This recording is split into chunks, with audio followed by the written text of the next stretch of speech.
I say, Diane hissed, already moving to 4-year-old Eric's bed. She roughly shook the little boy awake, ignoring his confused whimpers. Melissa's heart hammered in her chest as she scrambled out of bed, the cold floor shocking her feet. She quickly grabbed her brother's tiny hand, his fingers curling instinctively around hers.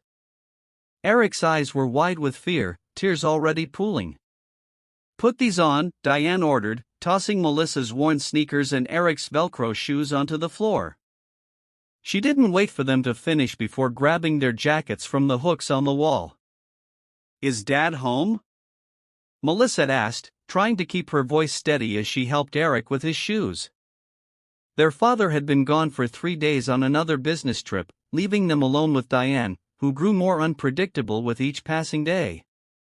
"Your father isn't coming back," Diane snapped, yanking Melissa up by the arm once she'd finished with Eric's shoes. "He's gone for good this time." Melissa felt like she'd been punched in the stomach. Her father had always come back before, no matter how bad the fights with Diane had been. "But he promised." "Promises don't mean anything," Diane cut her off, dragging them both into the hallway. "Not his, not mine." What secret was Diane hiding? Don't miss the jaw-dropping twist with African legacy tales. Outside, the spring air was damp and chilly. Diane pushed them toward her old sedan, its trunk already packed with suitcases. Melissa's mind raced, trying to process what was happening as she lifted Eric into the back seat. Where were they going? Why, in the middle of the night? "Get in," Diane commanded, sliding behind the wheel without looking back. The car ride was silent, except for Eric's occasional sniffles and the rhythmic sweep of windshield wipers against a light drizzle. Melissa stared out the window, watching their neighborhood disappear into unfamiliar streets. She should have been keeping track of where they were going, but fear and confusion muddled her thoughts. After what seemed like hours, but was likely only 20 minutes, Diane pulled to a stop in front of a large stone building with a tall steeple piercing the night sky. "St. Catherine's Church." "Out," Diane said simply, turning off the engine. "Why are we at church?" Melissa asked, her voice small. "It's the middle of the night. Don't ask questions, just get out." Melissa helped Eric out of the car, holding him close as they followed Diane up the wide stone steps to the church entrance. Eric was trembling. Whether from cold or fear, Melissa couldn't tell. Probably both. At the massive wooden doors, Diane stopped and turned to face them. In the dim light from the street lamps, Melissa saw something in her stepmother's eyes she'd never seen before. Resignation, maybe, or relief.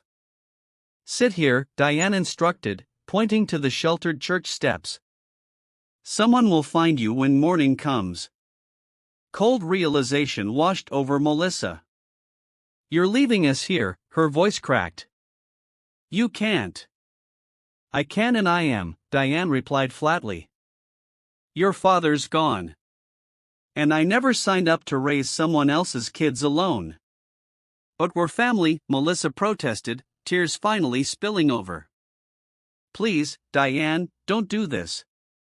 Diane's face hardened. "Family? We were never family. You were just baggage that came with your father. Baggage he's now dumped on me." Eric began to wail, clinging to Melissa's leg. "I want to go home." Something flickered across Diane's face. Doubt, perhaps, or a ghost of remorse. But it vanished as quickly as it appeared. She reached into her pocket and pulled out a small worn photo of Melissa and Eric with their real mother, taken years ago before cancer had stolen her away. "Here," she said, thrusting the photo at Melissa. "This is the only thing of yours I could find. The rest of your stuff is still at the house.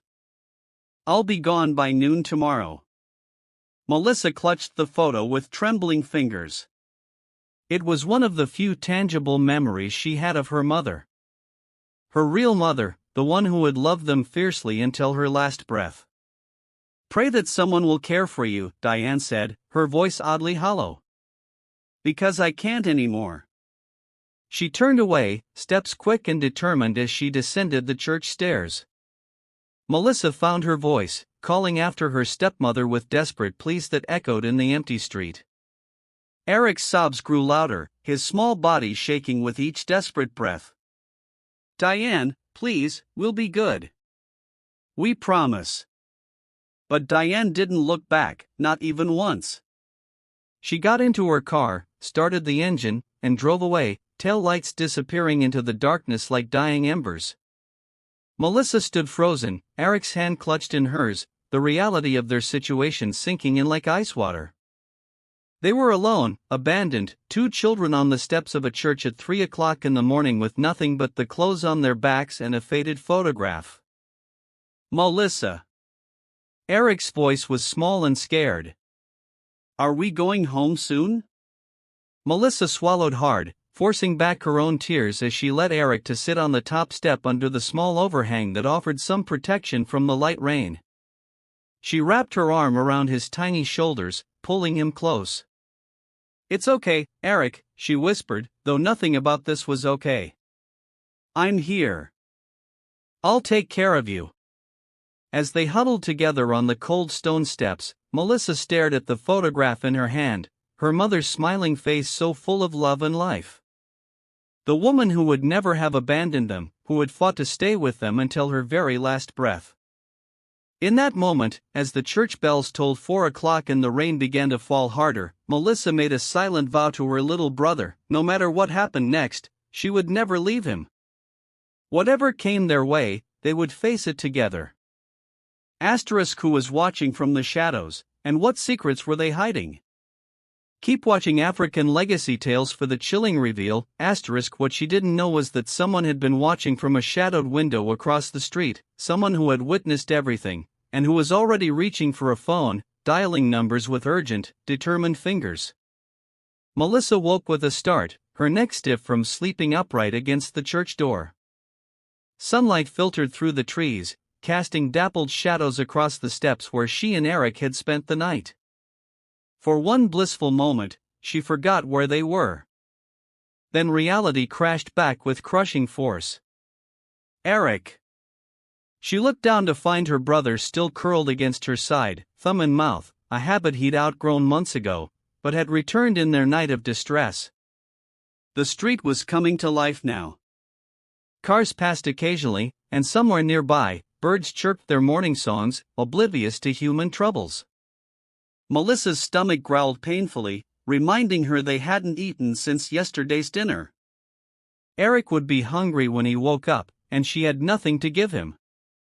Hello there. A gentle voice broke through her thoughts. Melissa looked up to see an elderly woman standing at the bottom of the steps.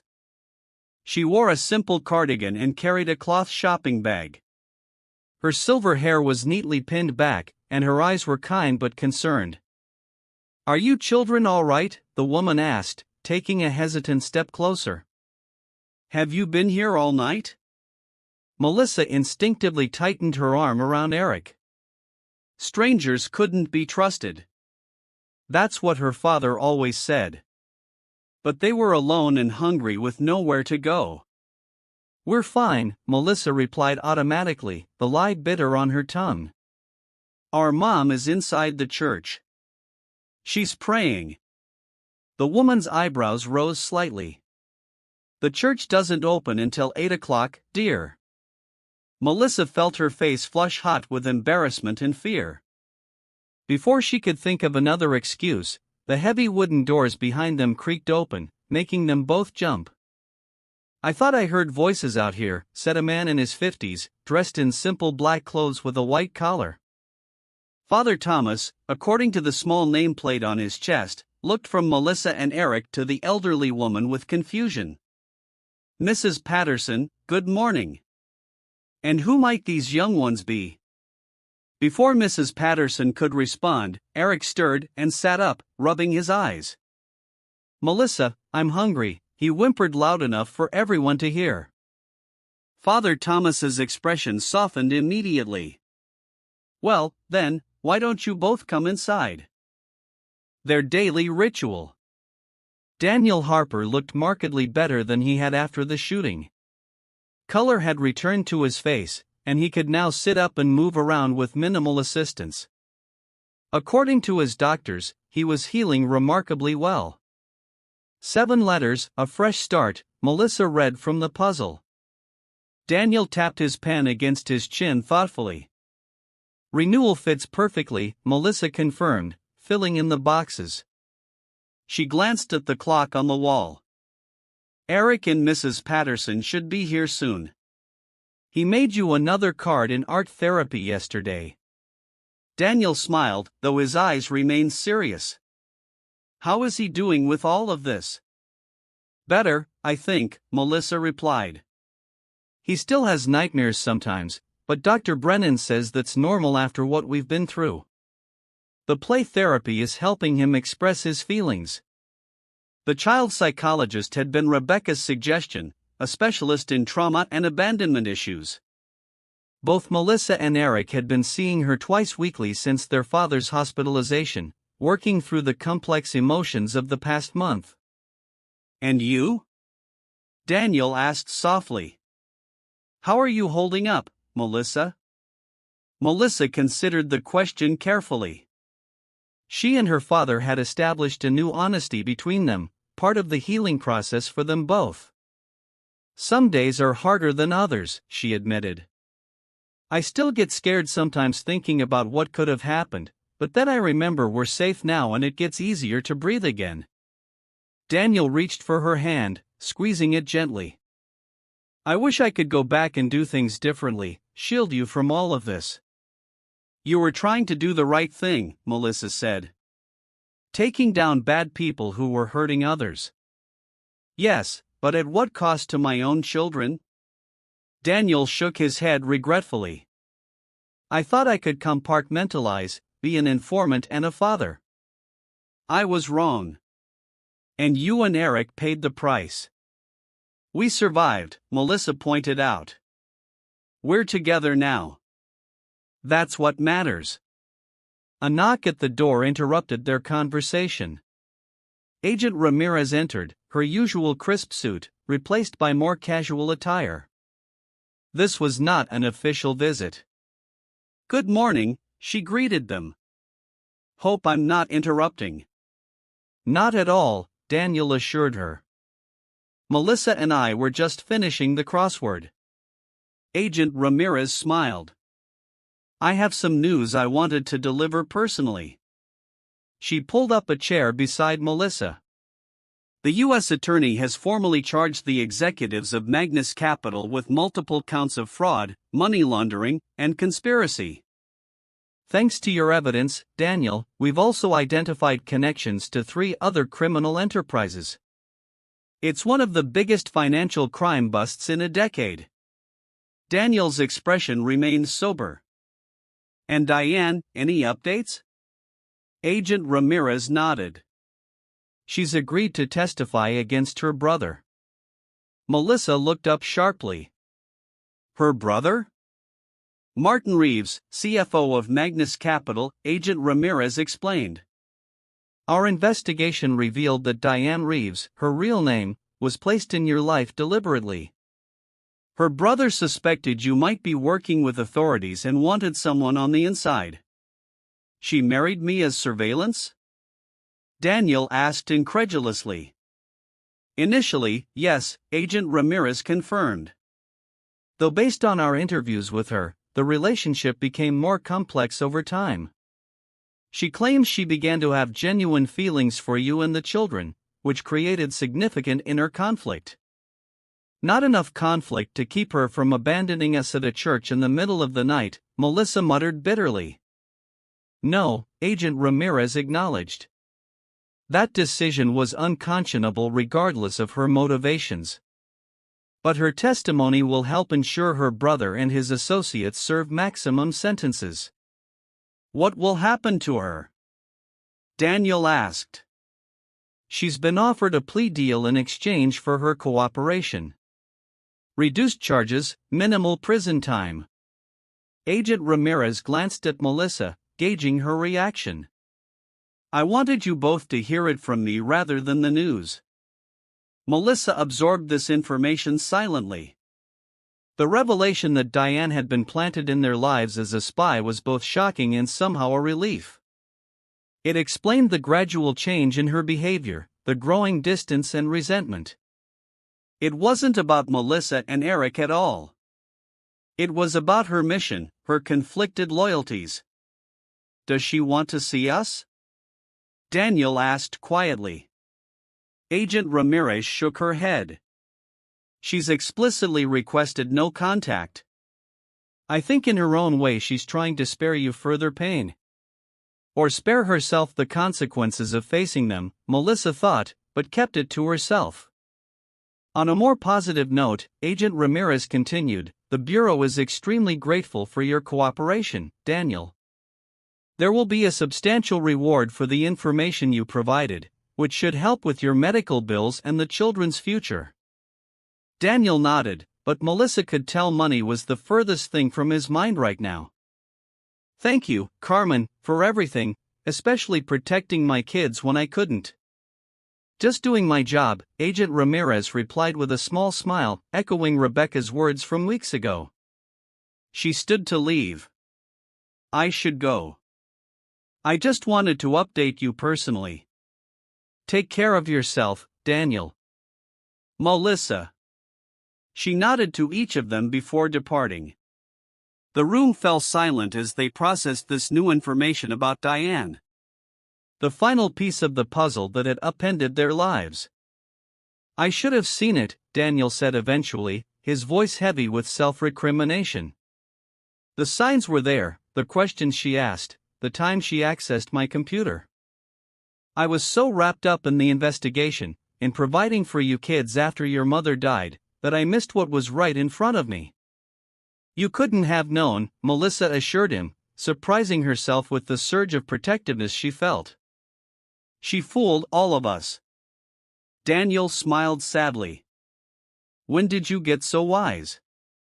"Trauma accelerates growth," Melissa quoted from Dr. Brennan, making her father chuckle despite the somber moment. The door burst open as Eric bounded in, clutching a colorful handmade card, Mrs. Patterson following at a more sedate pace behind him. "Dad, look what I made you," Eric exclaimed, scrambling onto the bed with the enthusiasm only a 4-year-old could muster after everything they'd been through. "Careful of your father's stitches, Eric," Mrs. Patterson cautioned gently. But Daniel was already enfolding his son in a careful embrace. "It's okay," he assured her. "Best medicine I could ask for." Eric proudly presented his card, a somewhat abstract rendition of their family standing in front of a house. "See, it's us. You and me and Melissa and Mrs. P at our new house." Daniel raised an eyebrow, glancing at Mrs. Patterson. "New house?" The elderly woman smiled apologetically. "He may have overheard a conversation between Rebecca and me. I was considering moving to a slightly larger home, one with a proper yard for the children. For when you're recovering," she added hastily. "Just temporary, of course." Melissa had noticed Rebecca and Mrs. Patterson deep in conversation several times over the past weeks. The social worker had become a regular presence in their lives, stopping by the hospital and Mrs. Patterson's house whenever her work brought her to town. "That's very generous," Daniel said sincerely. "But I couldn't impose further. You've already done so much for my children." "It's no imposition," Mrs. Patterson insisted. "My house is too big for just me. Has been for years, and I've grown rather fond of having these two around." She smiled warmly at Eric and Melissa. "We like being with you, too," Melissa said, meaning it. The past weeks at Mrs. Patterson's had created a sense of stability she hadn't realized how desperately she needed. "We'll figure something out," Daniel promised. "Once I'm discharged next week." The conversation shifted to lighter topics. Eric's adventures at preschool, a book Mrs. Patterson was reading to them in the evenings, plans for Daniel's homecoming. Throughout it all, Melissa observed her father with